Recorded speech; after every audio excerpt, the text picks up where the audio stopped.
my name is Josh Zander. I'm the teaching professional at Stanford University Golf Course and host teaching professional for MySmart Golf. Today I want to talk about how to build a one-plane backswing.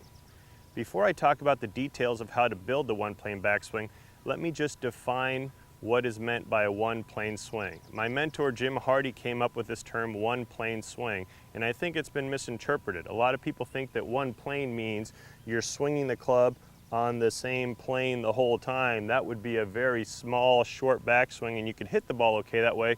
It just wouldn't go very far. What Jim Hardy means when he says one plane is that at the top of your backswing, your left arm and shoulders are both on the same plane. They are both on one plane, as opposed to the left arm being on a higher plane than the shoulders. That would be a two-plane swing. So what we're trying to do is get to a top of the backswing where the left arm is on the same plane as the shoulders, so they are both on one plane. Now, in order to describe the one-plane swing, the one-plane backswing, I'm going to describe it in two positions, position number one and position number two. Let's start with position number one. Position number one, I'm setting myself up a little more bent over than you would if you were a two-plane swinger, so you got to be a little bit more bent from the waist. And then what you're going to do is you're going to connect your left arm to your chest, and you're moving the shaft back to the parallel to the ground and parallel to the target line position. Notice at this point my left arm is across my chest, my right elbow is behind the seam of my shirt.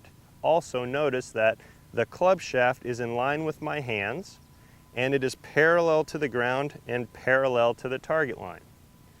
Also notice the leading edge of the club face is at the same angle as my spine. If I stood up, that leading edge would be the same angle as my spine. That would actually be a square club face, slightly toe down. Let me show you that again. I connect my left arm to my chest, I pull my right elbow behind the seam of my shirt, and I have a perfect one-plane takeaway. Let me show you that from face on.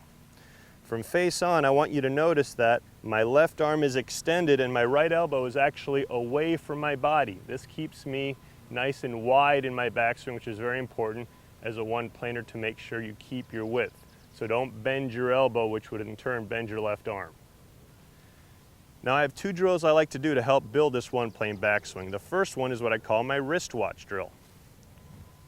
So I'm going to get a hold of my left wrist, so grabbing hold of my wristwatch, and I'm simply going to pull my left arm into my chest. There I am. If I do that same thing with the club, pull my left wrist, and there I am into a nice one-plane backswing position. Notice at this point, my left arm is the bottom arm and my right arm is the top arm. Another drill I like to do is what I call the dinner plate drill. You take your dinner plate and you simply put it at about the same angle your shaft would be. So let's just say it's about a 60-degree angle. And I'm just going to move this plate around me at the same angle. Notice how that plane is the same as a club shaft would be at address. Again, my left arm is the bottom arm, my right arm is the top arm. The mistakes I see with people making a one-plane takeaway are rolling the arms back. Notice I'm disconnected. My club face is in the wrong position. I'm not parallel to the ground and target line. Also, excessive wrist cock. That's another mistake in a one-plane swing. That made the club go too much to the outside. Another thing I see is standing up as you do this. So you want to maintain your posture, and there we are in a nice one-plane backswing position. That's position number one. Now let's move to position number two. Okay.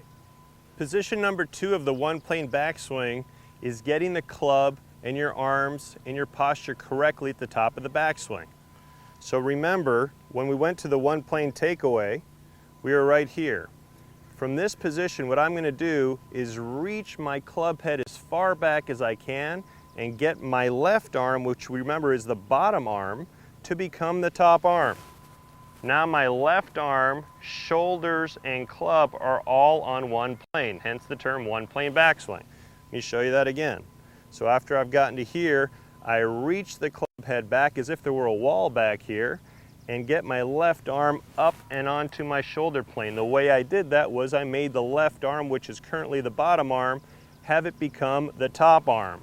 Notice the right arm becomes the bottom arm, and that helps support the club at the top of the backswing. I'm going to show you a drill using the same dinner plate I used before. So remember, we got that dinner plate like this. The right arm was the top arm. Now imagine you had some food you didn't like on the plate, and we're going to go ahead and toss the food over your shoulder. That gets the left arm up and onto the shoulder plane, so your left arm and your shoulders are both on one plane. That would be a correct top of the backswing position. Now the mistakes I see in the top of the backswing are people who get their club across the target line. Notice my right arm is still the top arm and my left arm still the bottom arm. I had to reverse that. Once you get to here, now the left arm becomes the top arm and the right arm becomes the bottom arm. Another mistake I see is people who stand up out of their posture. Now you're in no position to be able to hit the ground.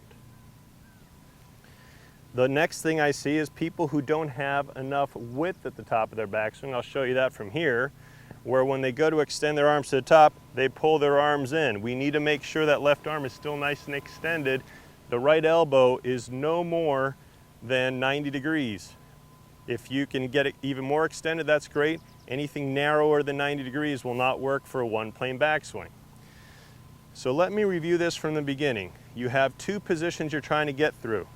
Position number 1 and position number 2. Now the reason I describe the one-plane backswing in two positions is just to help you understand what needs to happen. But please remember that the one-plane backswing is a fluid, continuous motion.